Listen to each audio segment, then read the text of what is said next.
ଆଜି ହେଉଛି ସୋମବାର। ସକାଳୁ ସକାଳୁ ବାବା ବରାଳ ବାଲୁକେଶ୍ୱର କ୍ଷୀରରେ ସ୍ନାନ କରୁଥିବା ଦେଖିବା ଅତ୍ୟନ୍ତ ଶୁଭଦାୟକ। ଦେଖିକିରି ଭିଡ଼ିଓକୁ ଲାଇକ୍ କରି କମେଣ୍ଟ ବକ୍ସରେ ବାବା ବରାଳ ବାଲୁକେଶ୍ୱର ଲେଖିଦିଅନ୍ତୁ।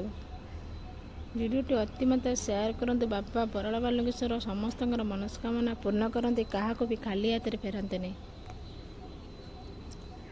ଜୟ ବାବା ବରାଳ ବାଲୁକେଶ୍ୱର।